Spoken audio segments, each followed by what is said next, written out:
Hey everyone, welcome to the JFree906 podcast and the Bigfoot series. And tonight, Seth Bridges, Mike Owen, how you guys doing? Doing great. Well, I tell you what, man, what a day, what a week, what a month this has been for me and Christine. Man, I tell you what, we have been on the run for almost a month now, on the run. And this last week at Phenomicon was just fantastic. My goodness, it far exceeded last year, by a long shot. And I tell you what, I don't know. I wish you guys could be there. I hope next year that you guys can come to Phenomicon. It was so much fun. always want to try. Absolutely, yeah. And we appreciate you bringing what you could of Phenomicon to us. It was so awesome getting Absolutely. There's some I still need to catch up on, but I'd be at work and peek in and be like, oh, what's Jeff doing? And see see you sitting down with Pete and everybody else. It was so cool. Yeah, they were also very gracious to come by and sit down at the table there with us. And I wanted to get everybody, but honestly, most of the folks like, Ronnie LeBlanc and Dr. Murray Amer and Russell and all of them, they were mobbed so bad by people in a good way, way, that they just didn't have time. I mean, they really didn't. And so they were back. If they weren't talking to people out front at their tables, they were on doing a presentation somewhere or a lunch or a dinner, or they were in the back because they had a section of time set out for photo shoots with cast members of Skinwalker Ranch and Blind Frog Ranch and Expedition Bigfoot and all of that. They had set up times where you could go get pictures taken, selfies taken, or pictures taken with them. It was crazy. And the one thing, there was one little drawback to Phenomicon this year, and that was that they had so many people there, presenters wise, that they were often on several people were on that I wanted to see at the same time. So you would have like Eric Bard and Thomas Winterton talking at the same time at 3:00, as well as maybe a couple of other people that I wanted to see. And so you're kind of like, oh gosh, who do I pick? Where do I go? What do I do? So it was one of those, but unfortunate, in that regard. But I tell you, overall, it was fantastic. And I have to hand it to Bridget and her crew. They did an absolute wonderful job again this year, taking care of everyone. It was so smooth. The thing ran so smoothly. It was really, really cool. So my hat's off to them and everybody, all the presenters that were there at Phenomicon this year. And I really hope you guys get a chance to go next year. So anyway, So if you do a little housekeeping, if you'd like to help support the show, please, you have got a couple different ways you can do that. I have a description down below. Talk about, you can buy one of these really cool tumblers, travel mugs here. You can buy one of those. Look, there you go. You get one. Yeah, you could buy one of those. I've got t-shirts. I'm going to be showing some t-shirts that we had for sale. Hats? Yeah, the hats. I still have hats available. Those are embroidered, by the way, as nice. well as some of the t-shirts are embroidered and some of them are print. So I've got some of those, but we'll be showing those as we go along here. Once we get back to home base here, I'll get all that stuff kind of laid out in a better way so everybody can see that if you'd like to help support, or you can become a patron. I have several patrons out there. I am going to start displaying names on those, and I appreciate all the patrons very, very much. Thank you so much for helping out to support the show. Oh, and there goes the train going by. Quite loud. Currently, we're in Green River, Utah, still in Utah. And we just got back from, I know we're not here to talk about all this, so I'll make this quick, but we just got back from the Arches National Park, literally about an hour ago, and I had to scramble to get everything ready for tonight's show. Man, another wonderful, wonderful place to go, Arches National Park. Beautiful, beautiful. I am going to, Mike asked me earlier, he said, when are you going to do, you're going to do like a recap of the Phenomicon and all that? Yes. I will be doing that. That'll be coming out here as soon as I get back and get all the, I probably have somewhere around 600 pictures and videos to go through. Get ready. Oh, Alita, thank you. Thank you so much. I appreciate that very, very much. Thank you. Oh, that's another way you can help support the show by doing a super chat or a super sticker. I appreciate that very much. Thank you. I will be putting something together, kind of do a debrief, as Mike called it, a debrief of the trip and Phenomicon. If you haven't seen, I did the little rocket video. You guys get a chance to check out the rocket video already? Yes. Yeah, so much fun. Amazing. It was a lot of fun. And you know, Dr. Taylor, you know, going through and describing and giving us all the information on Rocketry 101 was really good. I mean, he went through the whole thing, as you saw if you've watched it. If you haven't, it's out on the YouTube channel. It's about 25 minutes long. I did cut some of it out. And the rocket, that the one I showed, launched, went up and actually landed right between the parked cars, that where everybody's cars were parked, and it actually landed right. I mean, we thought it was going to come down, and you know, how would you explain that to your insurance company? Well, sir, you see, I was at this event. Yeah, you mean I'm not covered by rockets? Rockets falling from the sky. Yeah, right. But anyway, yeah, it was a lot of fun, man. The whole thing was just a great time. So anyway, we are here tonight to talk about Expedition Bigfoot. Now we're going to combine, because I was at Phenomicon last week, we are combining episodes 2 and 3 together. Tonight we're going to kind of roll through all of them, and we'll try not to keep it, make it too long. Of course, all I have to do is quit talking so much, and we can do that. Hey, Jim, how you doing? There's Jim Kelgard out there in the audience. Thank you, Jim, for coming by, and everyone else that's here tonight. Thank you also very much.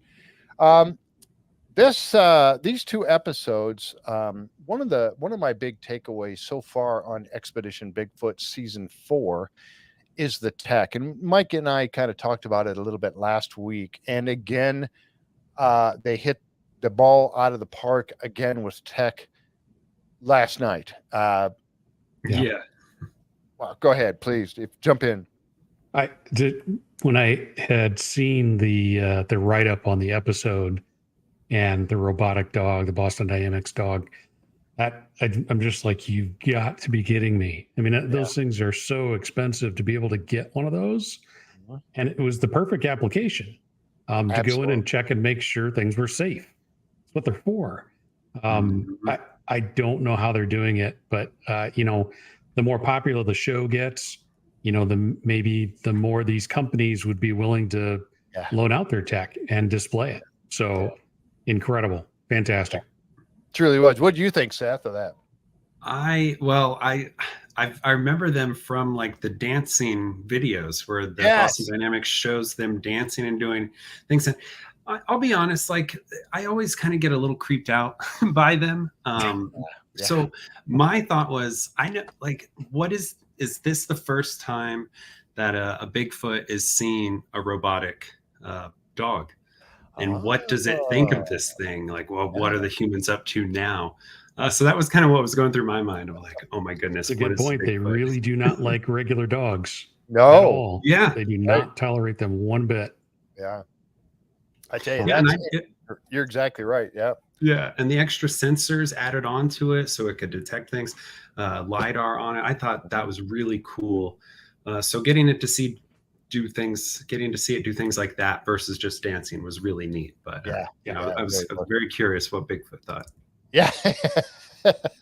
and as we get to the end of the show, we'll talk about that a little. Was there a something? So, and again, you guys have heard me say this time and time again. I'm on the fence still with Bigfoot. Yeah.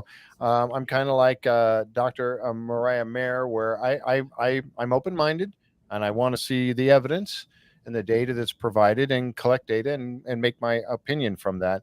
But again, my thing, I always go back to so many people, so many credible people with experiences. If even one of them was correct, then that blows it all out of the water, right? Even one out of the thousands of sightings and everything else, all it takes is one to be right, and it's blown everything out of the water. So, that, and then the native, indigenous peoples, the Native Americans, and their legends passed down. You just can't dismiss all that. You just can't. Go ahead, please. I was just going to ask. So, do you feel like?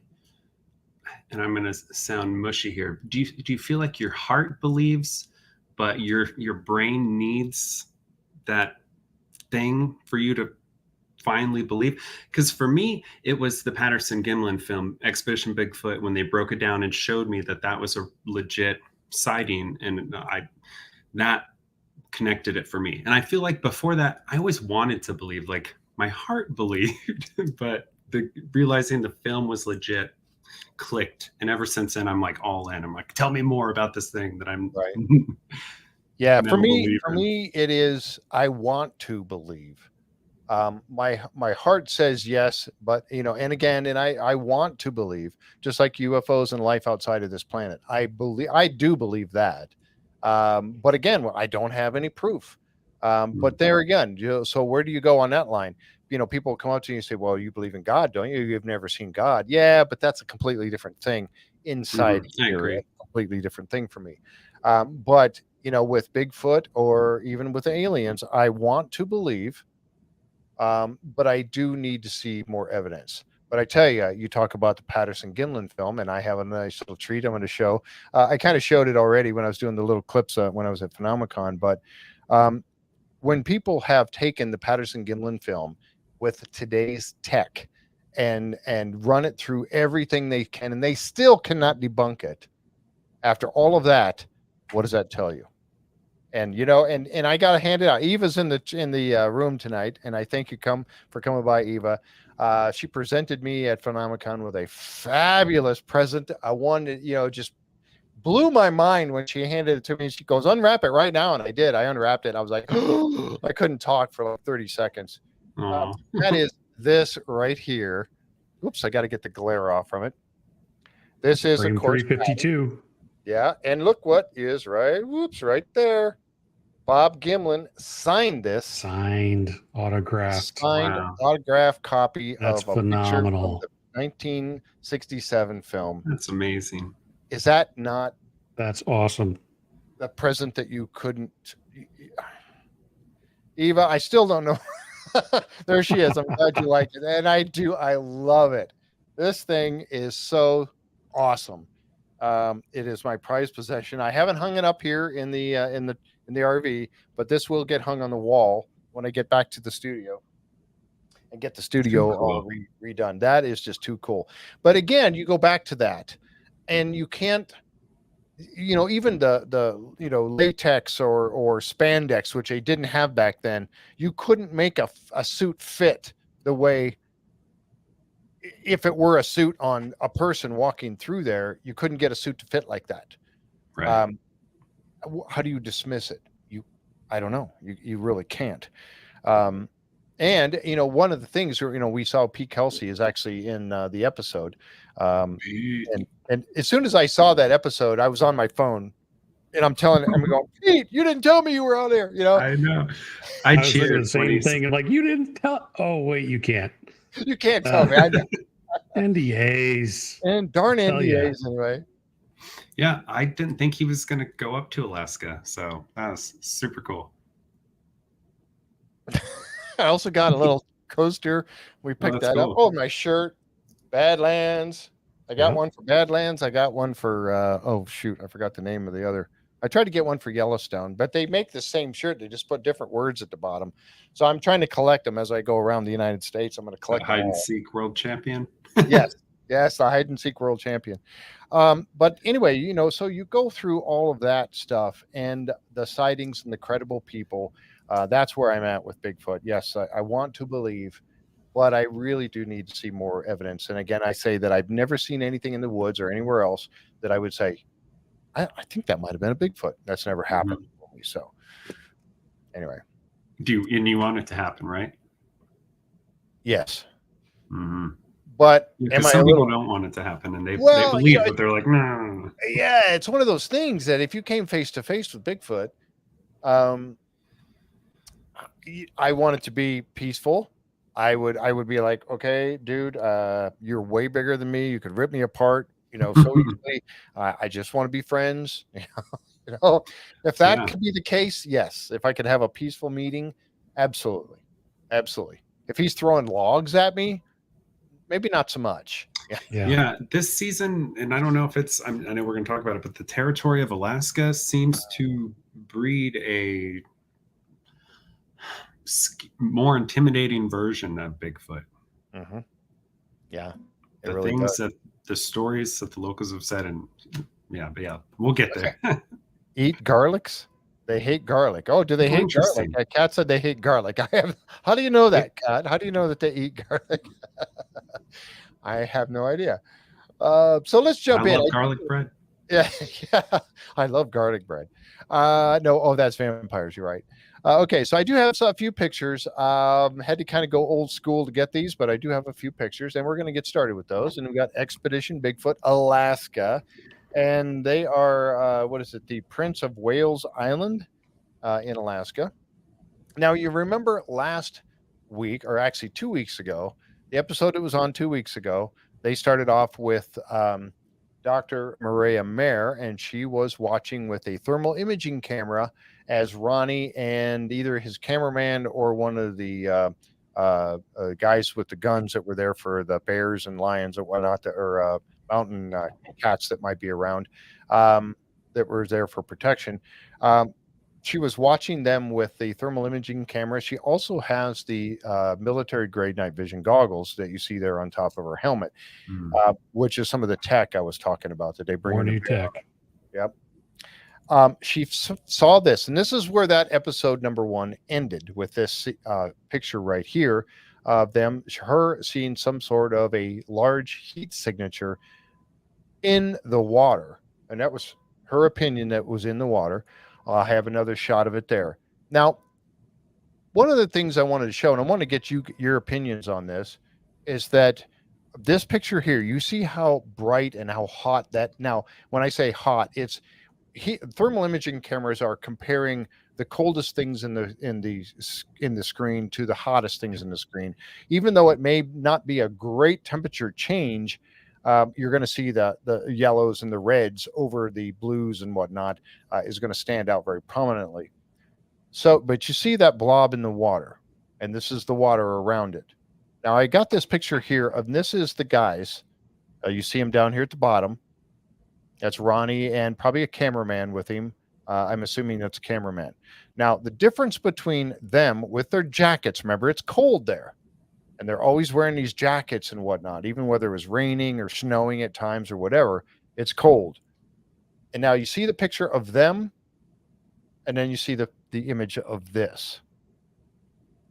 So it's not a person with if it was a person, he's not wearing a coat because of this bright heat signature. What was your take on that? Now we know it dipped down into the water. or that's what it seemed. That's what she was saying. Dr. Ray Mayer said it went down and submerged into the water. What was your take on this thing?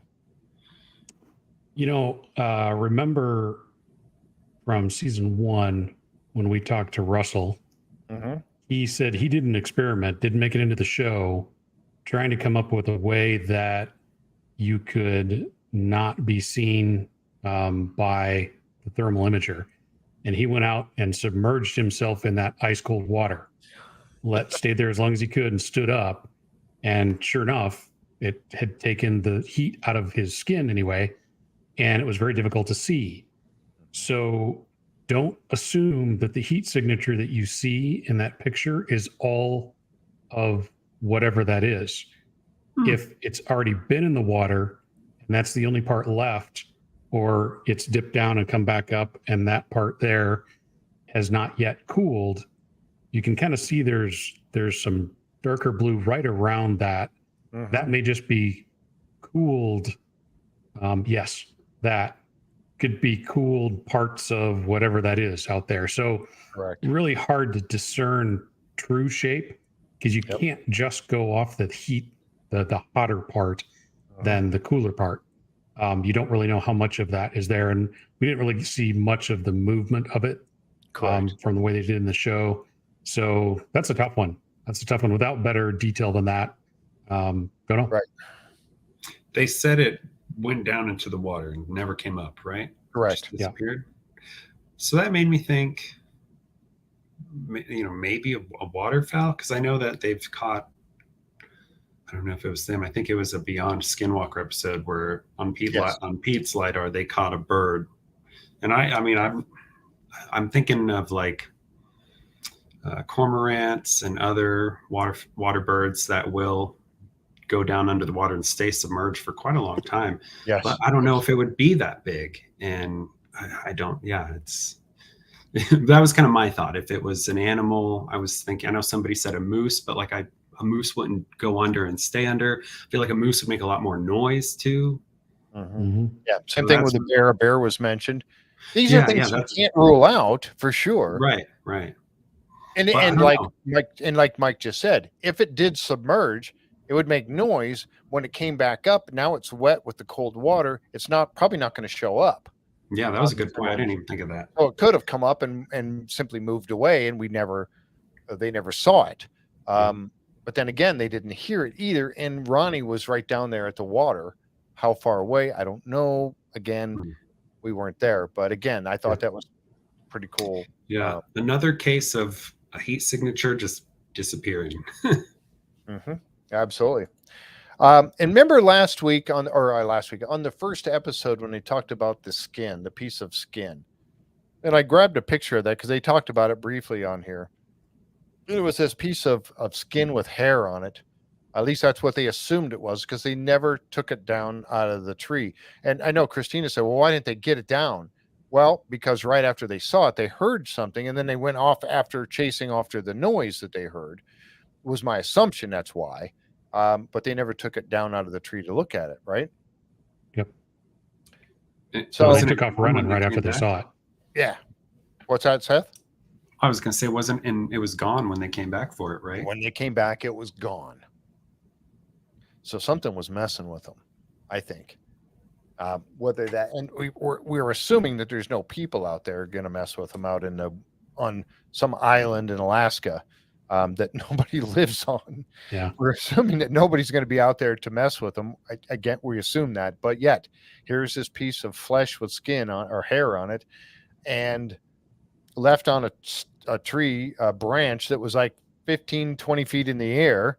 And then when they came back after they chased the thing and couldn't find it, they came back and it was gone. That's just crazy. So I thought I had to show that because that was neat. And then they went out as they were walking around. The show kind of jumped over to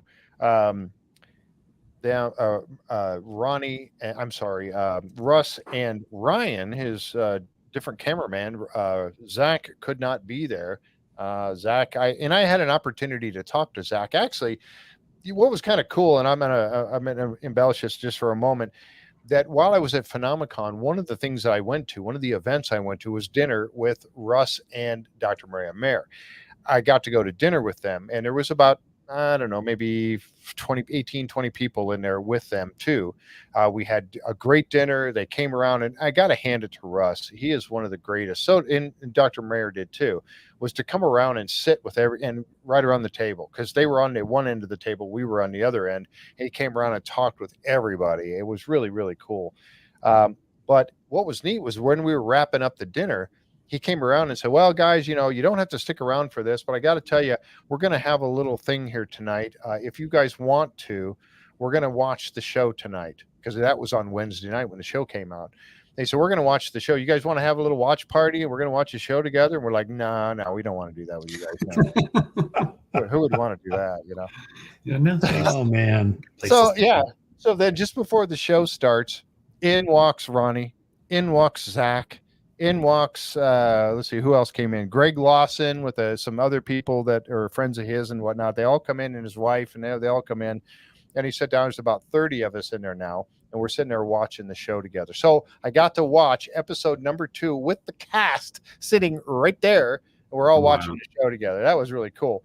But during this thing, and Zach was talking in there, they got their other camera. Zach was not able to go. Family. Something came up in the family. I'm not going to divulge what he had said, but he had a family thing come up, and he could not. He felt he needed to be home rather than go to Alaska. He hated it, but he needed to, and he did the right thing. So they have a different cameraman, Ryan, that was going through a learning curve as he went along. But as they were working their way into the woods, they found some of these, things right here, broken off trees. Now, we've seen in the past where there was broken off trees, but they were higher up. You remember that, where it looks like their whole, something held it with one hand and then snapped it off with another hand. Yep. Up high. These were kind of low to the ground, but still significant, don't you think? I mean, there was a couple of them that they found like this. Yeah, it seems a little odd, especially down that low. I don't know why that. I mean, maybe that was natural. I don't know. I mean, the ones that are up higher, those are a little harder to explain. I don't know. Yeah. Hard to say. Those real high breaks that y'all are talking about, like it was this show that drew my attention to that, and thinking of like, okay, well, what would do that at certain heights? This, I feel like someone in the comments said a beaver, and that's a good guess. I could see that being a beaver doing something like this. Some of the placement of the logs that they came across like this seemed intentional, though, in a way that was kind of creepy at times. Yeah, we'll get to that too. I got some pictures of that as we go along here for sure. Yeah. This one was kind of neat, but again, we don't have any idea how it happened. There was nothing to indicate that it was a Bigfoot or anything else. It was just snapped off, and they actually was laying there to the right of the picture, or the right of the stump. But still, nonetheless, it was pretty interesting. Cat makes a good point. Tooth marks are usually noticeable. But, and I did look at it. I was trying to zoom in on this thing and look for chew marks, and honestly, I just don't see any. The only thing that seemed weird to me was some of the bark down here being removed from above the break mark. Here's your break up here at top, and then you've got some of the bark down here that had been removed. Could it have been peeled away as it fell? Yes, but again, I don't know. Let's see. And tooth marks are very noticeable. That looks more broken to me. Yeah, it does to me too. Yeah, exactly. Maria says that the area is a temperate forest, so moisture could cause the trees to rot. Yes, and then they fall. Absolutely. That's a good point. Does look a little bit like maybe some rot in there. Yes, I agree. Yep, I agree with that 100%. What about that track? Now, obviously, when you get a track in mud, it's going to look a little bigger when it squishes out the mud than it would in deep mud than it would in just on the ground. That's a pretty big wolf track or wolf print right there. Yeah, that is. And he put his hat down to get a size reference. I've got a lab that's 100 pounds, and his paw print is not that big. Yeah. Not that big. Again, one of those things I don't want to find in the woods when you're out there, creeping around in the dark. So is that just a giant wolf, or what? That's what Russ was calling it, a wolf. Yeah, not a cat, but a wolf print.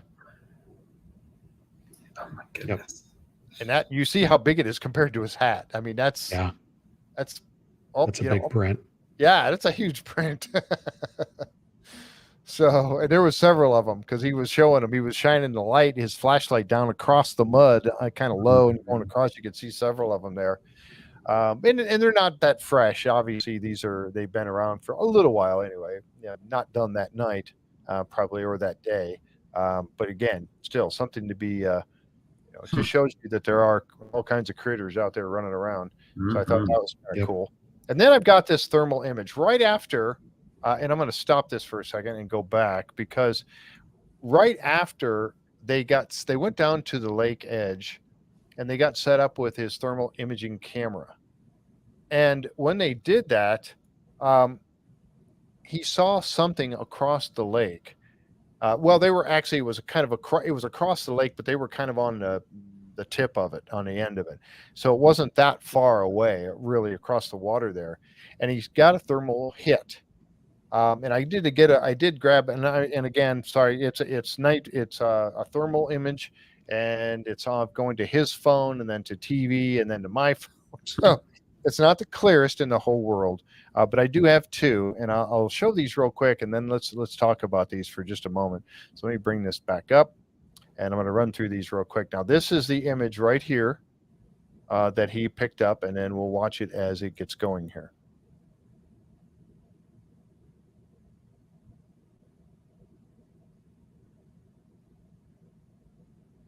Okay, and I got one more. Let me show you this next one here. This one is the end one there, which is a little closer, and then a super close up.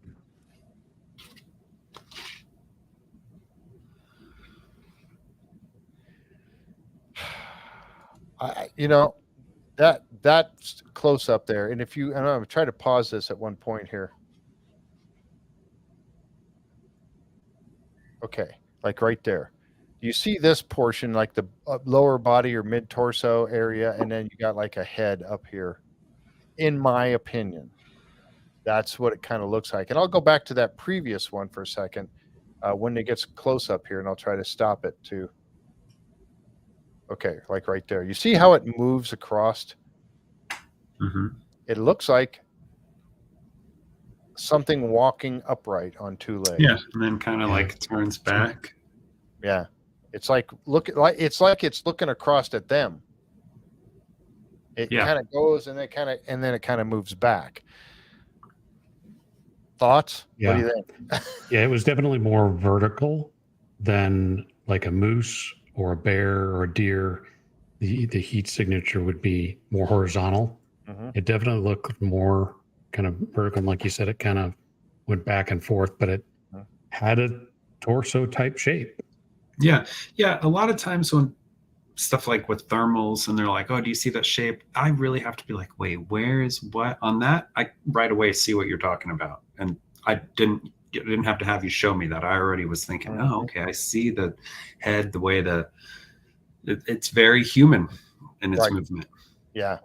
And again, that heat signature in the middle of the torso, mid-torso heat signature, and then the heat signature around the head area. And kind of like a shoulder type of thing, there's kind of like another heat signature on the one arm. I go back to the same thing I'd said before about if that were a person that was looking at, why is he not wearing a coat when everyone else is wearing coats? Yeah. And there's no one else supposed to be there. That doesn't mean there isn't anyone else there, but there's no one else supposed to be there. So does Russ not usually get the best thermal images and stuff like that? I mean, he does. He's got a gift, that's for sure. The thermals and that one shot he got through, I think he was like getting it on his iPhone through a telescope, and he was looking at that mountain far across the valley, and he's like, oh, look at that bear. And the bear stood up and walked like a giant Bigfoot. Yeah, that was crazy. But he like that movement of, and this show is what made me really like start to give credence to the idea of like these are super intelligent things where they are aware of us. They're aware of the cameras. Like they seem to know when they're on camera, the way they play. Like, well, and Mike and I talked about that before. And I go back to I'm going to say if you're, well, whatever creature is out there, whether it be a bear, a moose, or whatever, or a Bigfoot, you're in their living room. You're in their house when you're in the woods. They know you're there. It's like, if somebody comes into your house, you're going to know somebody's in your house, right? They know that they're there. And it looked like that thermal image. It looked like whatever it was looking at them across the lake. It knew they were there. They're talking, whatever. I mean, they're not being completely quiet. Russ is very good at that. But yeah. And the image you talked about, and I asked Russ about that this week, and I got the opportunity to ask him that question.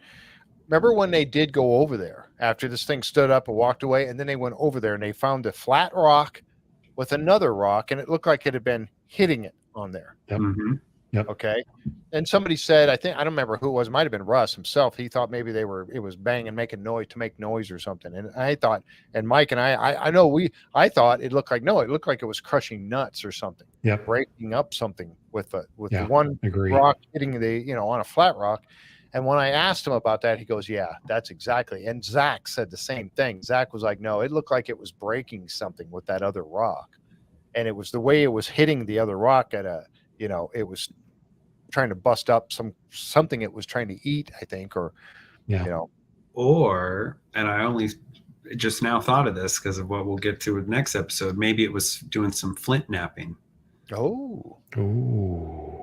Maybe, wow. Maybe creating some tools with obsidian or something. Tool making. Yeah. Oh, that's a good one. Wow. I see, this is why I love having you guys on, because you come up with stuff that I didn't think about. And that's what I love, because I don't have all the answers. There ain't no way. Thank you. That's very good. So anyway, we got that. We got the thermal image that Russ captured, which I thought was, again, one of the great shot. And we don't know what it was, but there it is. Next, we bring out, and this is where we're sitting in the room that night, and we're all watching this episode number 2. And then I see when they start talking about Mr. Pete Nelson scene, and I was like, Pete, there he is again, and coming out with his drone and his LiDAR, and there he is there. And he and I got a chance to talk about this a little bit, and he doesn't know. There may be more portions aired later on, probably not. I think they pretty much covered what he was there to do, but he told me one of the things he said was it was long hike. It was cold, and I loved every minute of it. Nice. So there he got to go out and do his thing with the LiDAR. Now, you remember Pete was in he's been on Skinwalker Ranch, obviously, several times. And he has been on Expedition. Was this season 1 or was it season 2? Do you remember, Mike? Season 2. Season 2. Okay. Yep. He did the LiDAR. He was out looking they thought there was some sort of a man-made object, a building or some kind of a man-made object that was out in this clearing. And he spotted it, what seemed to be something with the drone. Then he took the LiDAR and the hand model. He just takes it off of the drone and then he attaches a handle to it. And then he walked out and he was doing it out in the woods. And then he got scared, and he said when he was on the show with me that this actually shook him to the bone, to the core. I think was the words. He shook him to the core when he saw this. Now you see this right here, this image here on the left side looks like a head and maybe a torso. And I'm going to show the next little clip right there as it is ghosting. They call this ghosting as it is walking across in front of him, in front of his LiDAR. And that's what happens when you get movement. He demonstrated this for us when we were at Phenomicon. He had an actual demonstration, and he actually LiDAR'd all of us sitting in this, watching him and Eric Bard. So I wanted to show you that. If you remember this from season 2, but he went up and he did his LiDAR with his, and they were looking for these upside down trees. And I want to get you guys, I want to get your thoughts on these, the upside down trees. They knew they knew that these two were there because somebody had told them that they were out there. So they went out to look for them and they found them out in the woods. And there's a shot of how big this thing is as compared to the guys on the ground. What's your take on it? Have you ever heard of that before? Upside down trees like that put in the ground that way? Yeah, so I've heard of it, again related to Sasquatch. So I know that there are some theories out there. Again, you're trying to assign intent to some of the stuff. The same thing with tree structures. It's really hard to say. But I've also heard counter arguments that, well, it's loggers doing that. I don't know that in some places that these show up, that logging is even allowed. And of all the ways, why would the loggers do that? Are they marking something? There's lots easier ways to mark stuff than to dig a hole and lift a tree upside down like that. I don't know. But the ones that I've seen all look like that. See it. Right? Yeah. Bait them. Yeah, they do all that work and hope that like one day someone will one day, years later, one day somebody's going to come along and find it.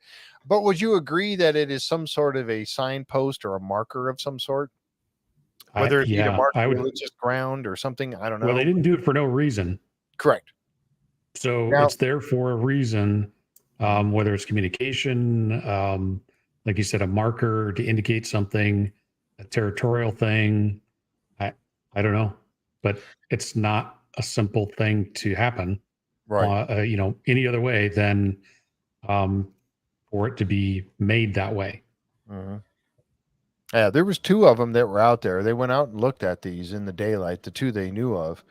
And again, there's been, people have looked at this and said, well, that might just be a tree that grew that way. And those are the branches coming out from the top. And I have to differ with them on these two cases, because to me, it's obvious this is a tree upside down.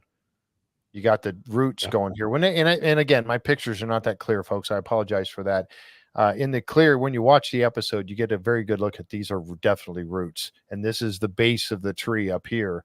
And it's skinnier down here. Right. And how deep in the ground does it go? Yeah, that would be really good to know too. How deep does it go? And what does the end that's in the ground look like? Yes. Was it sawed off with a chainsaw? Or broken? You can tell pretty quick. Yeah, exactly. But look how big that is. Those guys aren't going to be able to push that down or pick it out of the ground so how did someone get it there? Yeah, exactly. I had never heard of this, and it blew my mind right away looking at it. It's an upside down tree, and then there was more of them. It's like Mike said, it's hard to figure out what the intent is, but it's something. You don't just do that for giggles, hoping someone would. And even if you do it, you're not going to get it that perfect. But I didn't even think of the digging and seeing what the other end looked like. That's really good. Mm-hmm. I'd be interested. I actually went on Google Earth and went to I was trying to find stuff like this so I could see find a trail of them or something. Yeah. Where else has it been seen something like this? Yeah. Get GPS locations on all those, see if there's a pattern. Mm-hmm. Right. Yeah, exactly. Yeah, it's so bizarre. Has anybody in the chat ever heard of this or seen anything like this? Yeah, please let us know if you have. That's good. Thank you. That's a good thing to ask. If anybody else has seen anything like this, would have to be deep to stand up with the weight on the top. Yeah, I agree. Yep, it would have to be in there pretty deep. So that's just pretty crazy. Now, Pete, went out there. Pete, the things that his LiDAR can do. A lot of different ways is really good. Go ahead. Didn't his LiDAR point out that there weren't any machine markings or change things on the bark? Correct. Yeah, that's exactly right. And that's one of the things I was going to mention. Oh, I'm sorry. No. I'm glad you brought it up, because that's one of the things he was going to do with his LiDAR was have a look at it closely, scan it, and see if there are any kind of telltale signs on it that would indicate that it had been machined or, cut or anything like that. Eva says, I've heard about them and related to Sasquatch. Don't know why they might do it. Yeah, I don't either. One of the things that remember, Mariah had said that before they got there, she had said something about it had maybe avalanche and it ended up getting stuck in the ground this way. But then when she got there, she threw that out. Oh, really? I think I saw or heard about it on Les Stroud's. Yeah. Oh, yeah. Les Stroud did Survivor Man Bigfoot. Yep. He did a season of that that did air, and they came across one of these too. He kind of did the same thing. He's just like, he didn't know what to make of it. I mean, he was baffled. Was it in Alaska as well where he saw it? I don't know. I don't remember where they were. Yeah. It would have been the northwest corner of the United States, like though. A big display of power, maybe, or like a totem pole. Yeah. I don't know. Depending upon how close the second one is to this one, maybe it's the portal where they step into. The other thing that's interesting too is if you saw them all at different angles, could be a tornado, could be, I live in the Midwest, so we get a lot of those. They always seem to be perfectly vertical. The ones that I've seen, and I'm not saying I've seen a ton, but they're always just like that. David said he thought that Les was in Alaska. That I don't know. I think Les was in Canada and saw an upside down trees. Maybe they are a grave marker. Oh, wouldn't that be interesting? Another good one, yeah. LiDAR. Get some LiDAR. Or not LiDAR, GPR, yeah. Pull the snake around the tree and see what's down there. Yeah, get something going there to see if there's a cavity, disturbed ground underneath it. That'd be interesting. One of the things that that Maria had mentioned was this here, the moss on top of it, which obviously indicates that it's been there a long time. Yep. Very long time. So it wasn't done like the season before, so they'd all go out there and find it because somebody heard they were going to be out there. So, like you said, hoping someday somebody would find this thing, come on. But again, so why? Again, brings up that question. Now, Pete did go up and he did his LiDAR, and we know that he didn't find any indication that there was machining on the tree itself. There's his unit or his drone going up with the LiDAR, and I got a couple of little quick clips of him and the LiDAR imagery. This is the one looking at that one there, the upside down tree, the roots. And then there's another clip here next of another one. That LiDAR is just fascinating to me. Absolutely fascinating. I love that stuff. Absolutely. Yeah, so cool. So we'll see what they come up with on that, and if they find any more. Now, they did do the scan. Pete went ahead and flew the thing over the area quite a bit, and they did find what appeared to be another one or a couple more, like a mile away. Dr. Mayer went after one to see if she could find it. That turned just a tree with really odd. It was a dead tree that had branches that resembled it similarly, but when she got there, she could see it was clearly not an upside down tree. Ronnie went out and he found another one that was upside down tree, and it looked like for sure it was. So he did find another one. So we know there was at least 3 of them out there. And so, yeah, interesting stuff. We don't know what the reason for them. And it wouldn't be, Robert said it wouldn't be an avalanche or a tornado because the other trees and plants weren't damaged in any way. Good point, Robert. Yep. Thank you. Yeah, so there you go. Yeah, Bigfoot was making a nest area for, a bird of prey or something, an eagle nest or something. Anyway, so then you get back to Russ. As Russ was going along out in the woods, he found some tracks. This was after he found the tracks of the cat later on. And this was one that he found where it was like a dragging, like something had dragged a foot or dragged something, and it kind of scuffed up the ground right there. thought that was pretty interesting. But again, we have no idea what it was that could have caused it. They were following something that was making its way through they were chasing along, following something. They never did quite get caught up to it, but again, a scrape. Then they talked about the skunk cabbage. You got that's the first time I'd ever heard that, skunk cabbage. Do you know anything about skunk cabbage, Mike? Yeah, we have it in Iowa, there's Skunk River. Okay. Because the skunk cabbage that used to grow along it in central Iowa. I'd never heard of it. Yeah, me either.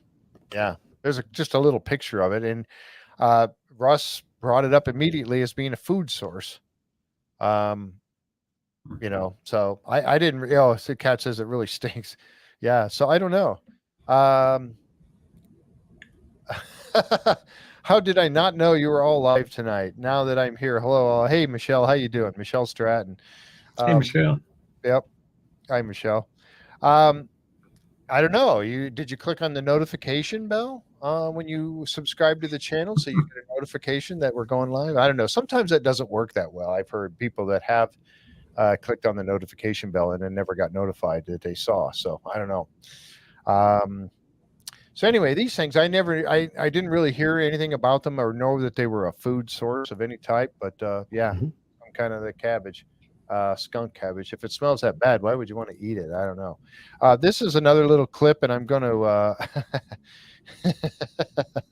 kind of gave that one away already, didn't I? This was the one where they're walking along, and I don't know. And I want to get your take on this too, real quick. This was when they were walking along, and Russ, they capture the tree fall right in front of them. And I'm going to play this real quick.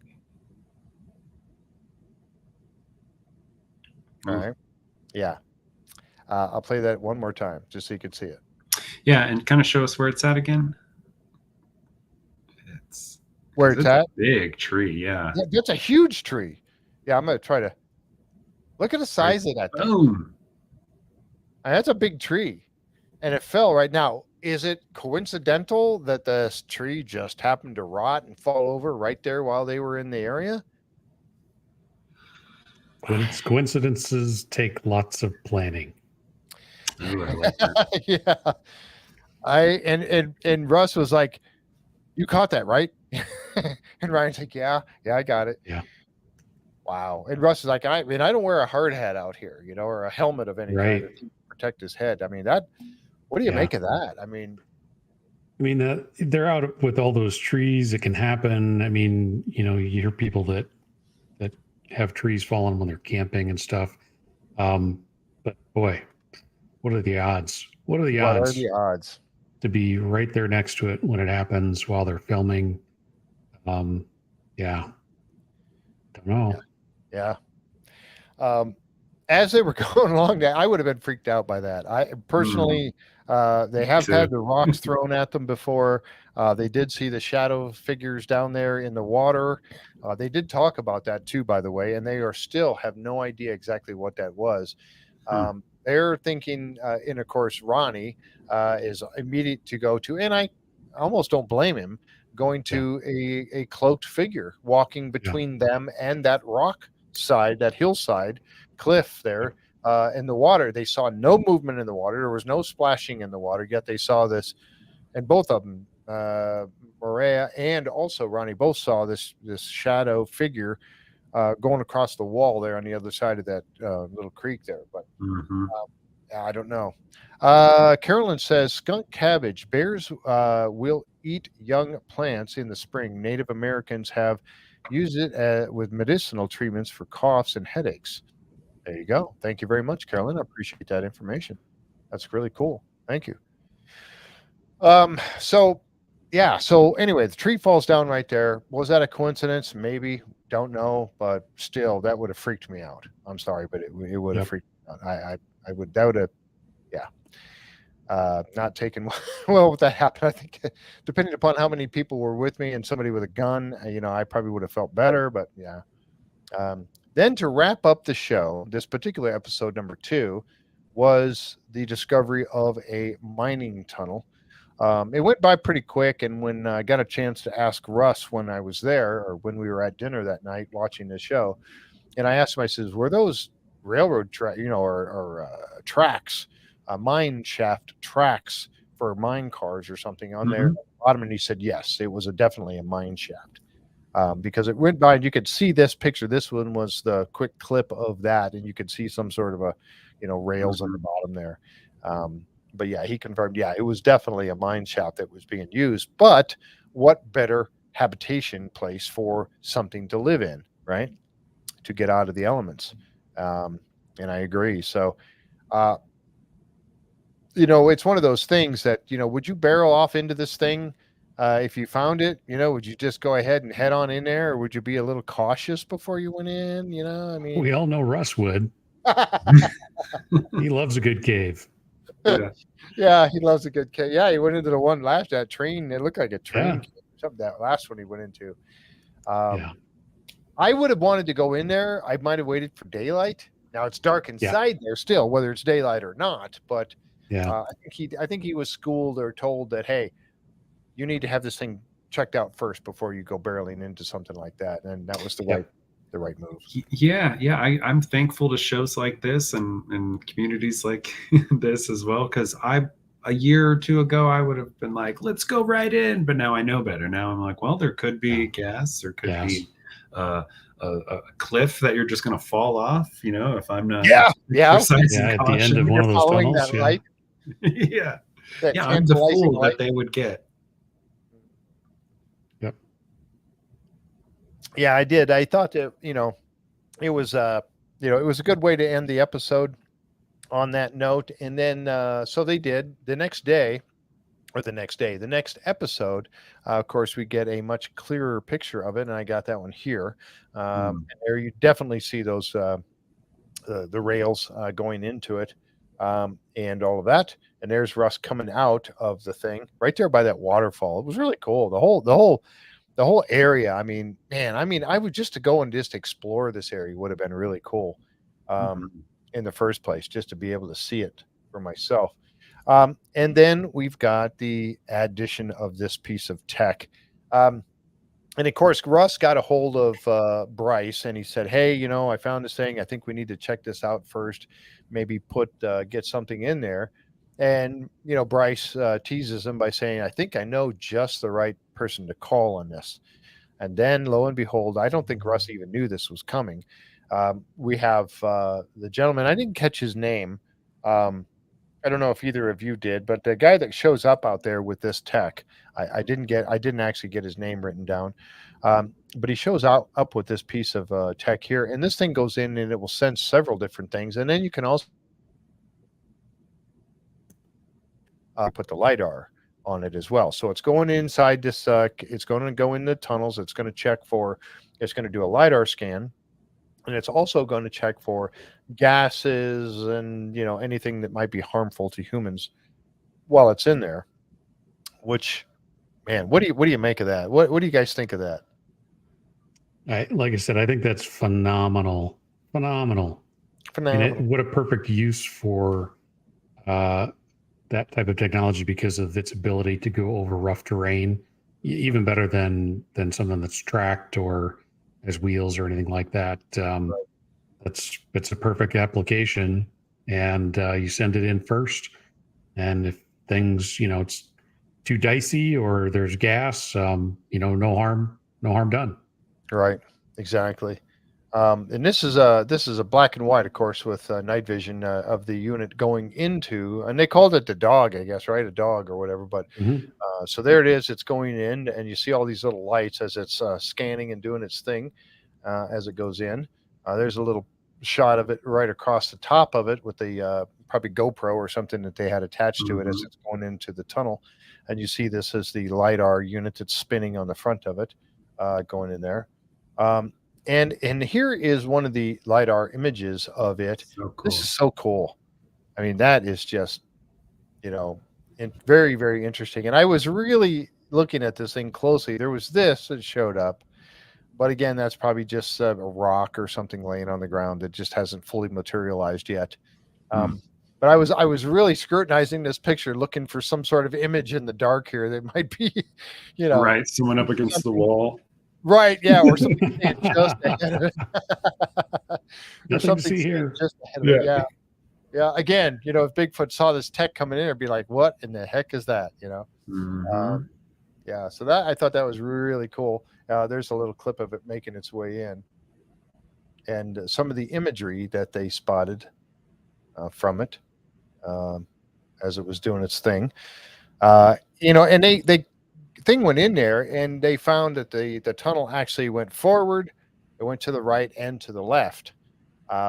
It did go to I think it went forward, found out that was a dead end, went to the right, found out that was a dead end, and then to the left it came to an obstruction that it didn't cross, or they decided not to have it cross.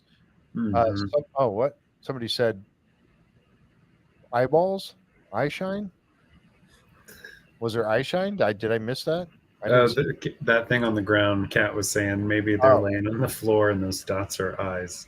oh, that okay, yeah. This here, Yeah. yeah, yeah. I don't know. That wouldn't that be something if you saw an image hiding up, you know, leaning like you said back up against the wall, this thing's coming through? Wouldn't that be something?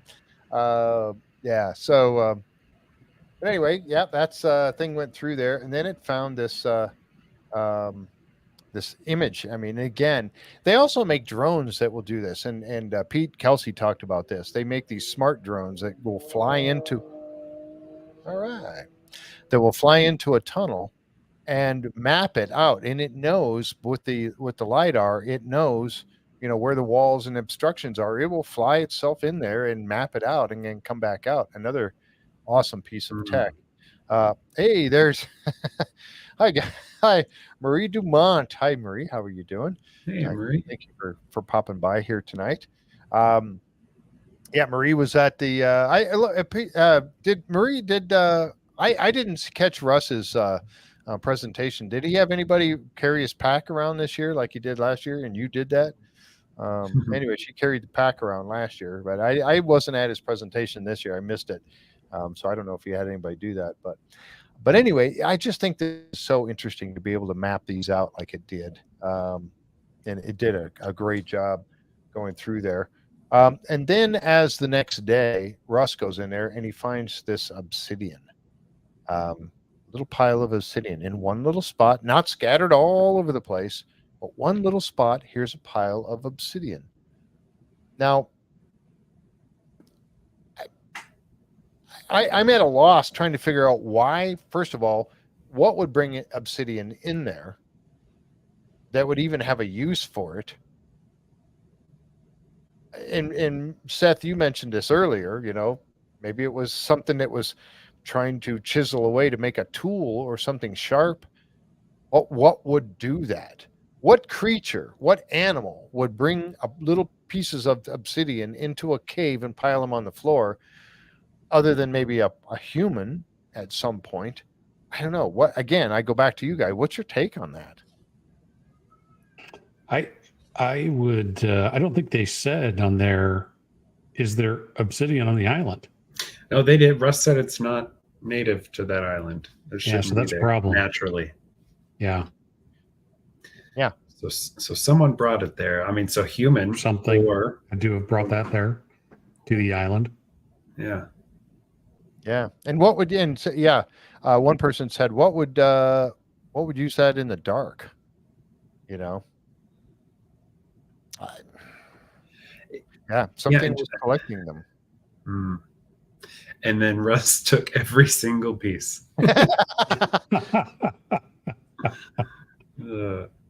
Yeah, that looks like a worked piece, flakes around the large piece, maybe. Good point, Kat. And that's something I was thinking about bringing up, that maybe it was a larger piece, and these are little chunks that were chipped off of the larger piece that they made into something that it made into. Maybe it made a spear point, or maybe it made an axe, something sharp that it could work with. You know, and these are just the fragments that are left behind after all that work. Yes, that's very true. Could have come from a human camping in there. That's true. But again, why would that human have, if that human had a big chunk that it found somewhere, not on the island, and brought it there?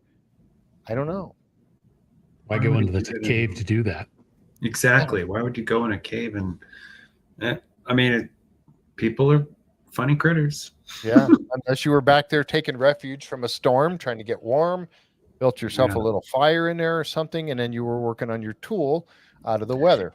It did look like it was kind of in a fire ring, or like not a fire ring, a little ring of rocks. Yes, it did. Yeah, you can see the rocks right here across the bottom. Interesting. Again, one of those.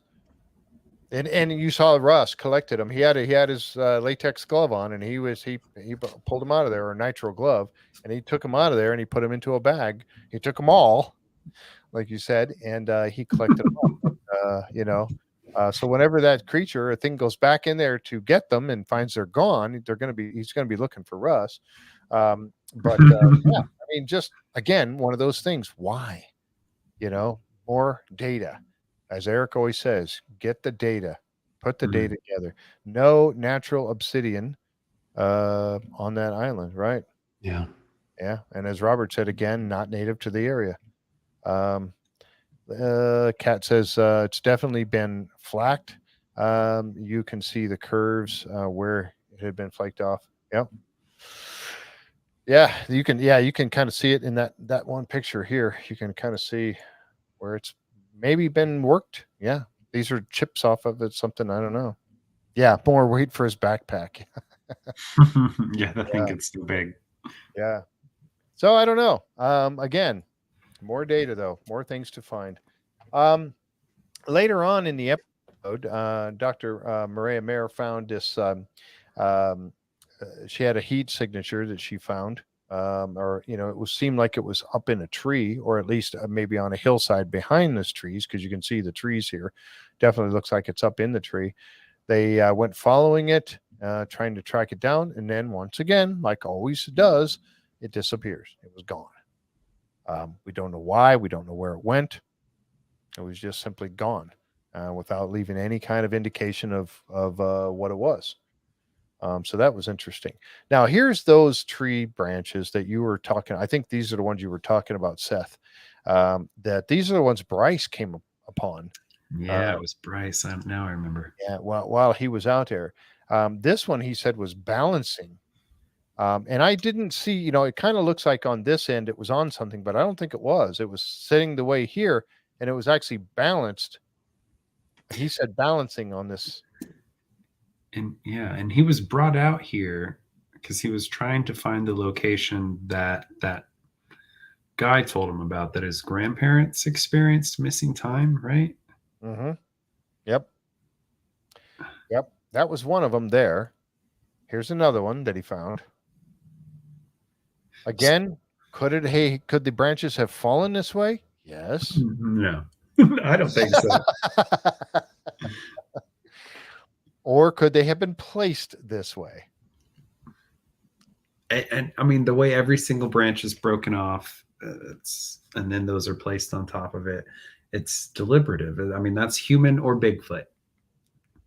Bears wouldn't do that, in my opinion. Yep. Kids, campers, yeah. I mean, I remember building stuff like in the woods as a kid too, but oh yeah, I did.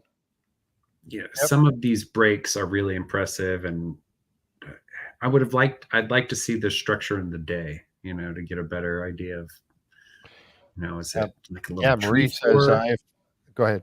Sorry. No, go ahead. I was just going to say, Marie said I found structures in Florida that were balanced. That's interesting. Asterisk structures. Mike, have you heard of asterisk structures before? I have not. I need another thing to look up now for me. Yeah, I wonder what I'm one of the people that I feel like they're communicating. They're telling some sort of message or. Yeah, the dudes are missing 3 days with no memory. Sounds like an alien abduction more than anything. Yeah, this is where like the locals' stories kind of got weird, because they talk about is it a shapeshifter?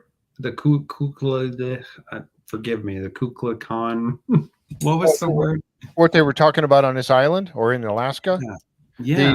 I wrote it down, so that phonetically, Kushtika. Thank you. Kushtika. My apologies for horribly. No, I wrote it down phonetically so I can remember how it's pronounced, but it was Kushtaka. That was so the Alaska indigenous legend called a larger shape-shifting monster known for frightening scream, possesses men's minds. and that's the story that those 3 people had missing time, Yes. woke up with blood, and they think they were Yes. used by the Kushtaka. So am I mistaken? Did that gentleman telling Bryce the story think Bigfoot and Kushtaka are the same? Yes. Or they're different cryptoids? Okay, cryptids. Yeah. They're the same. No. Okay. Yeah. What do you guys? Yes, that was their version of a hairy creature. But again, you're talking about it possessing men's minds. I don't know. I mean, they were aware of the remote viewer. Yeah. The last season, when the remote viewer viewed them, he said, "This is weird, but they seem to be somehow blocking me, and they know that I'm trying to view them." And as far as what I've understood, you can't block remote viewing because I'm humans. As far as what I've read, I don't know. I'm uneducated in that, but done a little bit of reading, and so. If they can take over your mind, if they can block remote viewing and be aware of someone remote viewing them, I guess they could. What could they do on the offense if they were trying to take over your mind? Right. Yeah, I don't know. This stuff gets weirder and weirder, guys. I know, doesn't it? What do you think, Mike? Yeah, I mean, they talk about mind speak, and so I mean, there's all kinds of different things. I mean, even the low frequency stuff can affect you in ways that you don't necessarily most people don't have a lot of experience with. So Infrasound. Yeah, the infrasound could be. Yeah, I don't know. Yeah, it's Sorry, Michelle commented on my remote viewing comment. So accomplished remote viewers are able to sense someone viewing them, and it can put blockers up. Thank you, Michelle. Wow. Like I said, this stuff gets weirder and weirder. So Bigfoot is, on the same level as an accomplished remote viewer, it seems. And there's a good point with Little there saying blurry, warping, distortive cave wall thingy on film. Could they, if they have that ability, it made me think of this, if they have that ability to block remote viewing, is it also, I mean, every picture we've ever seen of Bigfoot, just like 90% of them that are out there are blurry. Do they have the ability to cause that?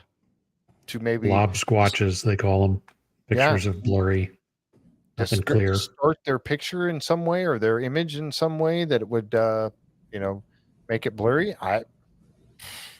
Now we're taking, when you do that, when you talk about, if you say Bigfoot's an interdimensional being or anything like that, now you're putting Bigfoot, you're taking it away from the flesh and blood, been on Earth for 5,000 years creature that there should be some DNA behind, and you're making it into a interdimensional being. That's a whole different level that you're putting it into when you when you put it in that category like that. So that's something that we talked about a little bit during Phenomicon, was the fact that if Bigfoot was a flesh and blood creature that has been on Earth for thousands of years, there should be some evidence. But yet there are other creatures that have been found that were never discovered before. And Dr. Maria Mayer found the smallest little lemur, the smallest one. She did, she was credited. Well, she gave the credit to her colleague, but she found it. So I don't know. Does Bigfoot vibrate? Here you go. Does Bigfoot vibrate at a different frequency and throws off electronics? Welcome going down the rabbit hole, folks. Yes, I know. See, that's just it. I don't know. Yep. Right. They could have natural abilities that would consider to be paranormal. Absolutely. Yep. Yeah. Yet it shows up on LiDAR. Seems weird. Mm-hmm. I think, and here's what I thought of that the first time it happened. You know how they got the Patterson-Gimlin film, and ever since then, can't get them on film like that.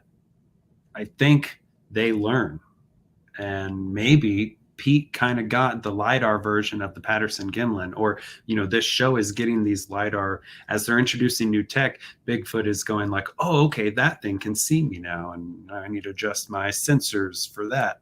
I kind of feel like maybe that's why they're catching it on LiDAR, because maybe it's just not aware of how, and how can you avoid thousands and thousands of points of light per second? Maybe there are limits to their abilities.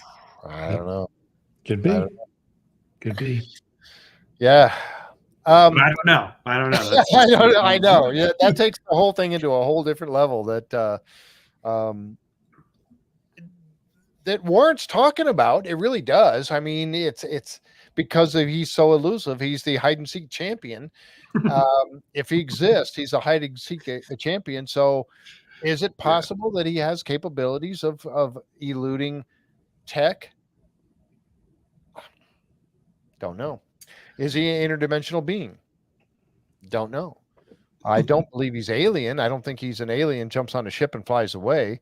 But now we're getting closer and closer to saying that they might be related to UFOs in some way.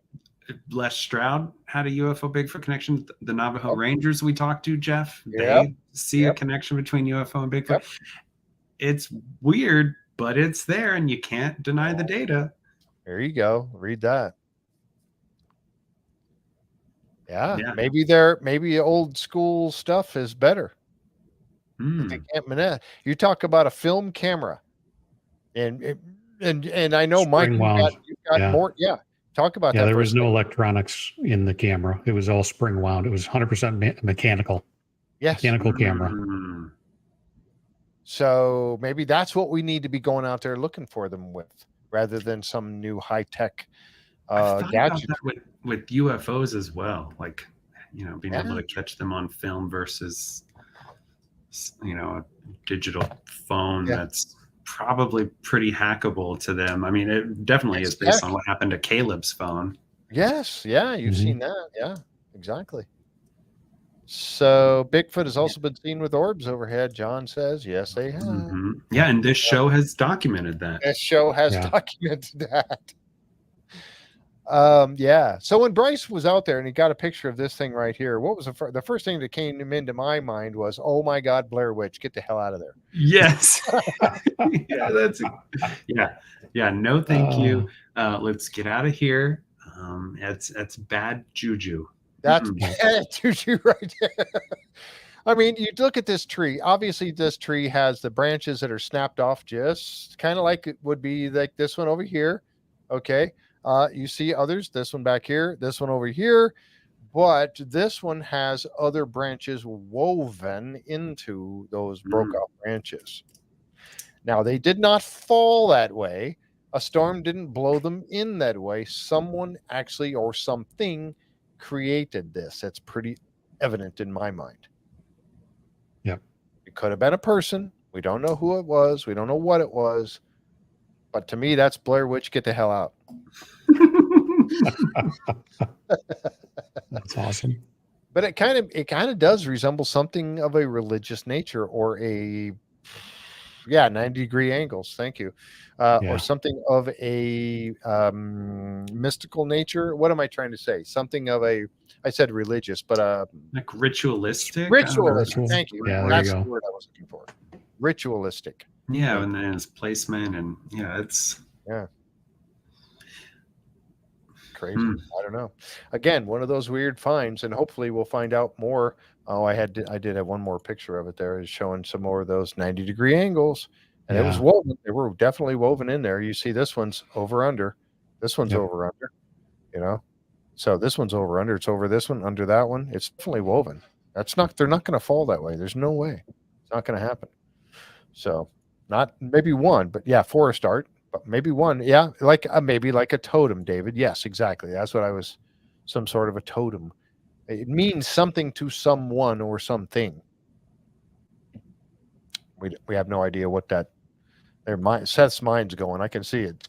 There's smoke coming out of your ears. No, I'm just thinking about every single break looked like the length of it. There was something like I was just trying to think like, I don't know, calendar or Calendar. marking Yeah. up time but I don't know. It's totally just. That's an interesting thought. Yeah. Yeah, I don't know. And then the hairy stuff on it, the grass or whatever it is. That's the Blair Witch stuff that just freaks me out. I mean, if I saw that, man, I'd take a picture and then I'd get the hell out of there. I wouldn't be hanging around. I'd be gone. Okay. Now, the last part of this episode. Now, this was very controversial. And I was pretty excited when I saw this myself. And you oh, well, we lost Mike. So controversial, you guys. Mike won't even talk about it. He won't even talk about this. He had to remove himself. He had to from leave the show the room. because, that was smart. Come back, Mike. Yeah, Mike, come back. Blair Witch got him. That's what it was. No. When Ryan and Russ were in the tunnels at the end of the episode, and Russ, they started hearing sounds in there. There was no one else in there that they know of. It was just him and I don't know if the guy with the rifles, if they were somewhere nearby or whatever, but I don't know that they were.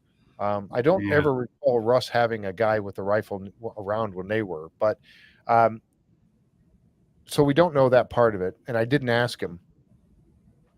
But there was portions of when they were in the tunnel that there was other sounds, and Russ was like, "What the hell was that?" Loud.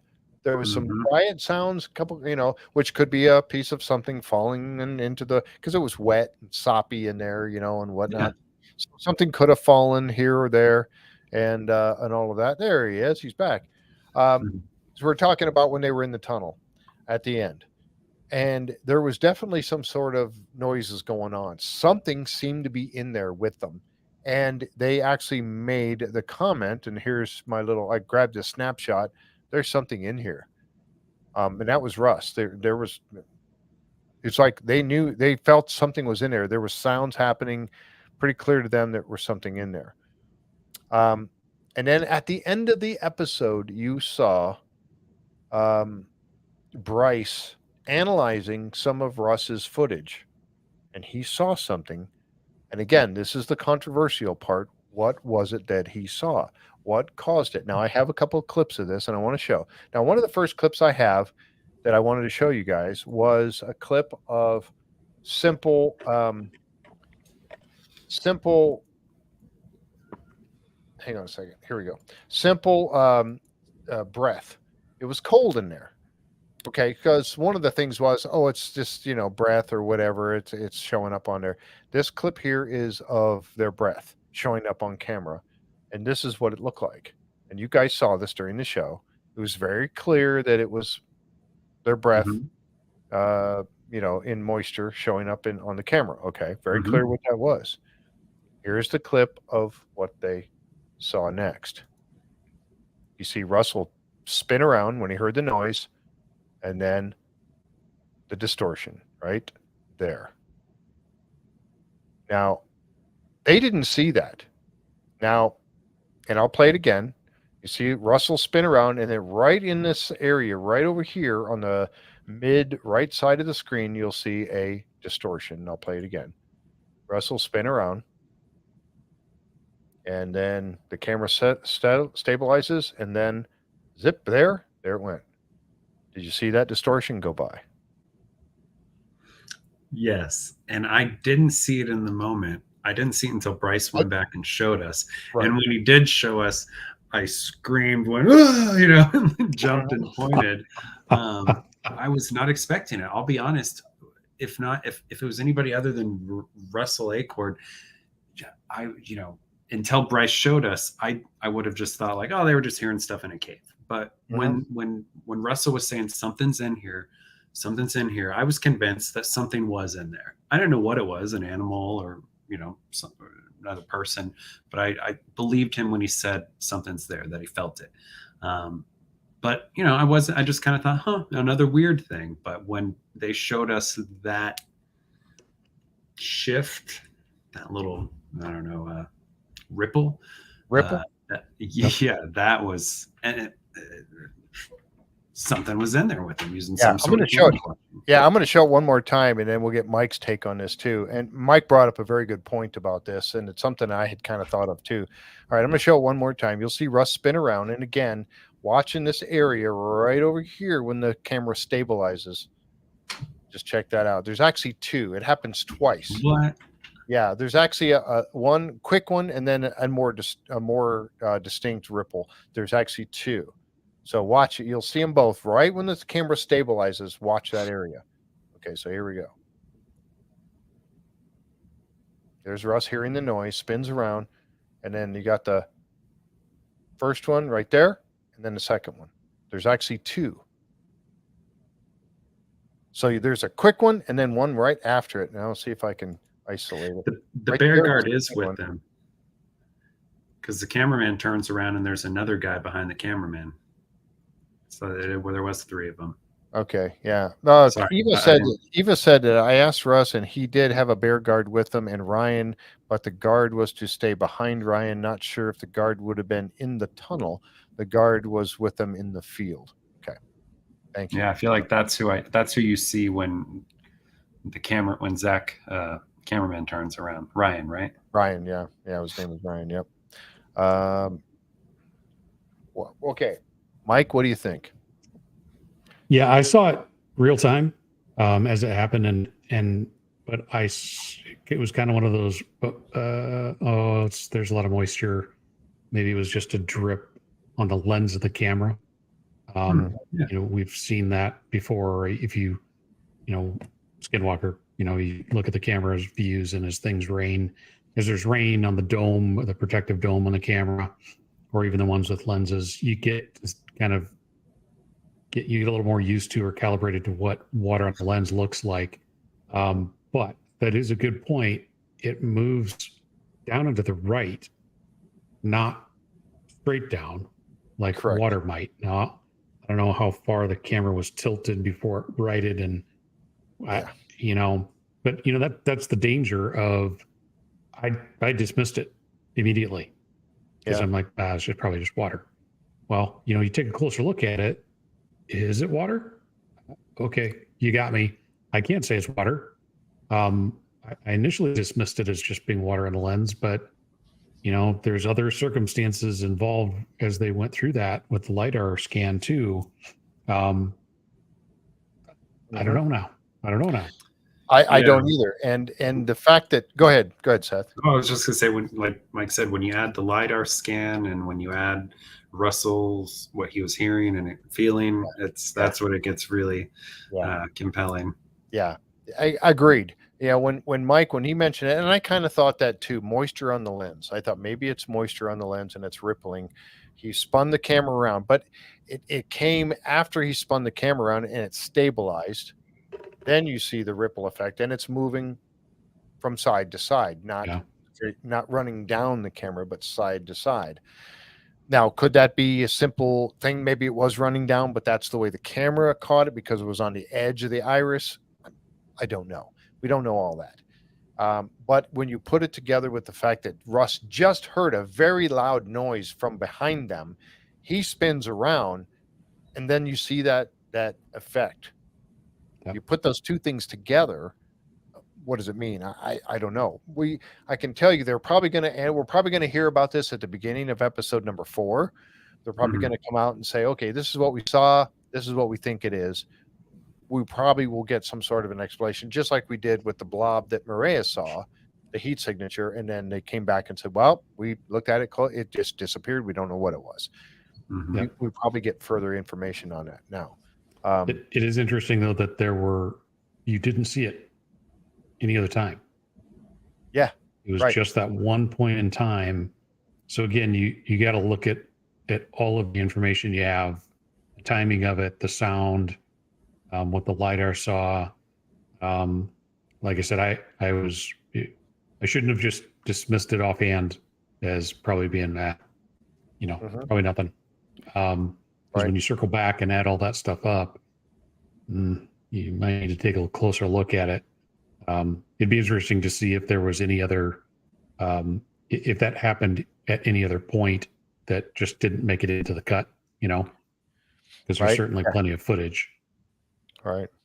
Yeah, they could try to recreate that. I don't know. Maybe, whatever they might want to do to try to do that, to recreate that. That's a good point. They may try to. I don't know.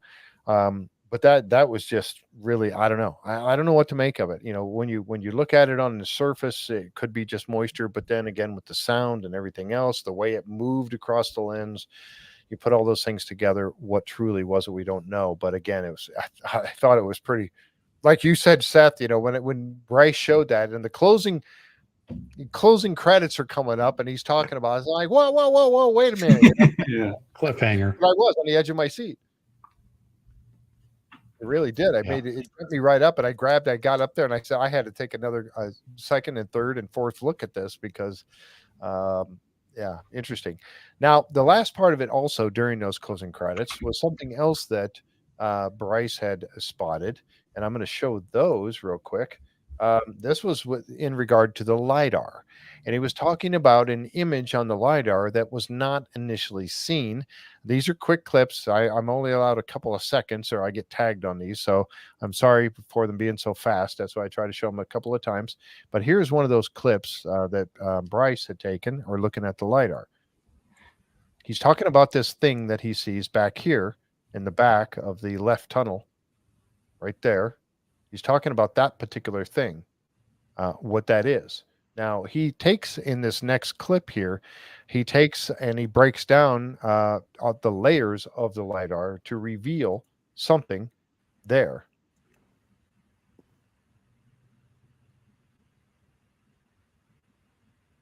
And I'm going to stop it right there.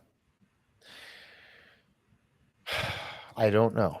And again, we hope we'll get more analysis of this. Now, I was a little, I was thinking the way Seth was at first on this, given the size of that tunnel. Now, what is that tunnel? Was that about 4 feet high, 5 feet high, and about 3 feet wide? They were standing upright. It may get narrower right there. There may have been some rock on the ground. Okay. Yeah. I guess right. I don't know, but in the open areas, it was definitely well over 6 feet. Okay. I don't think they were ducking. Okay. And then this image, as he takes these layers away, I was originally thinking that he was talking about this being a face. Yeah. This whole thing being a head.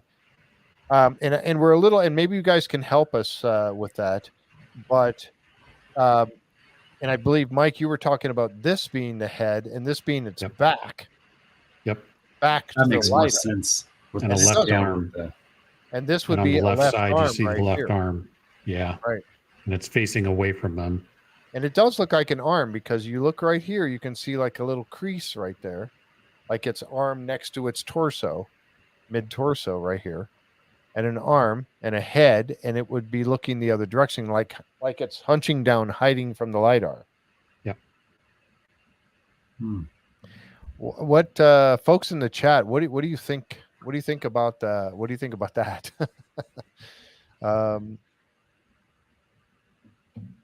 I don't know. I mean, it's either a big rock shaped like, where we're doing that.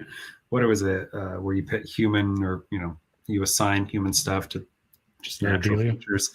Yeah, maybe where it's a case of that, and this is just a big rock. But I feel like I didn't see any big rocks in the cave and in the footage. No, there was an obstruction, and I thought it was in the left tunnel that the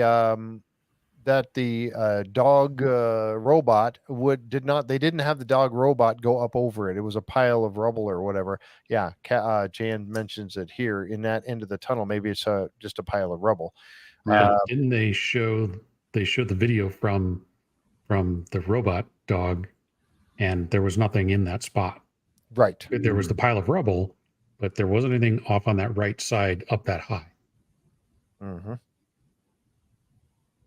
So it wasn't there before. Yeah. Again, wow. And that's the thing, fortunately they continue to do the analysis of this stuff that they capture while they're in the field. Because, at first glance, didn't notice anything like this popping up. But my thing was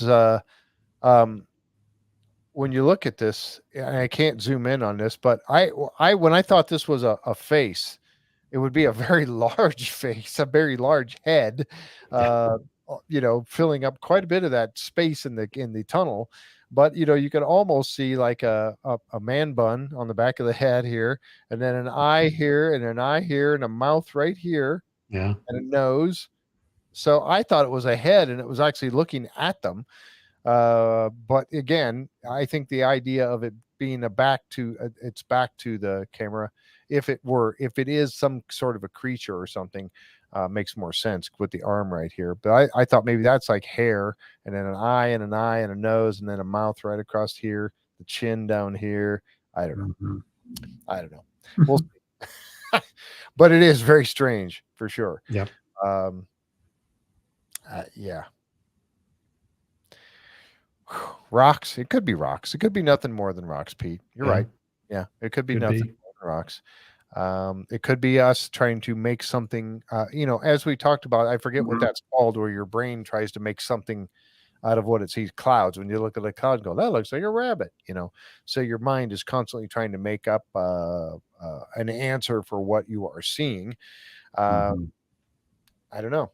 That's matrixing. Thank you. Sometimes our minds are just matrixing because we need to make sense of what we are seeing. Exactly, Jan. Yeah, that's where I was going with that. Yeah, could be just a pile of rocks. But I thought they said that particular portion of the tunnel was didn't have any rocks in it. But again, we'll find out. This should be coming up at the beginning of episode number 4. We should get some answers to the distortion on the lens, and also to this whatever this is came up on the LiDAR imagery here as they broke down the layers. But interesting stuff. I thought it was another great episode. I think this is so far, I'm very impressed with this season. What do you guys think? Oh yeah, I think that, like you said, the tech is just amazing, and you've never seen. I mean, who else is going to have the resources to be able to bring in a LiDAR, toting robot dog? Right. This has never been done before. Right. I do think that there's definitely some merit to the LiDAR. I'd like to see them have one of those slam cams from Pete on hand at all times, and absolutely, just in the same way that they use either infrared or night vision to pull out anytime they're trying to figure out, they can hear something but they can't see it, and they're looking with either thermal or infrared, and they don't see anything. Okay, well then pull out the LiDAR. Yep. Do a quick scan and see what you see. And remember what Pete said. Those scans that we're seeing, those are probably not the full render of the entire scan.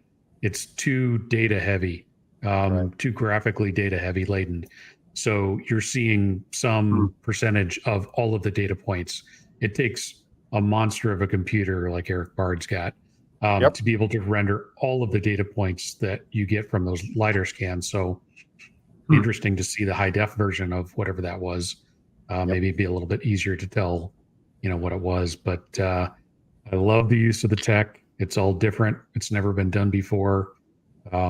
They seem to always be on the cutting edge of the next new technique and next new thing. And, they've now potentially have 2 cases where LiDAR has seen something that couldn't have otherwise been seen. Right. So I love it. Yeah, me too. Seth, what do you think? I'm loving it. Yeah. It's the best Bigfoot show I've seen. And there's a lot of good ones out there. And there's a lot of good documentaries out there. Oh, absolutely. There is. Yeah. But this is on the cutting edge of technology. The location this season continues to really impress me with just the scenery. When people think, let's say a full hard skeptic, Bigfoot is not real, there's no chance, everything's been explored, we would have found him by now. Go look at a picture, of these vast expanses and tell me that for certain that is a fact. So that this episode really impresses upon me with just how big Alaska is. And we didn't talk too much about it, but both these episodes, they've been getting a lot of really good stories from the locals. Yes. I mean, I think that's what led them to the upside down trees. I have no idea what that was. Yep. The shape-shifting Bigfoot. Again, another thing I never heard of. Mike's laughing at me. I know, I'm horrible. Kushtaka. Yes, that. It's this is a place that breeds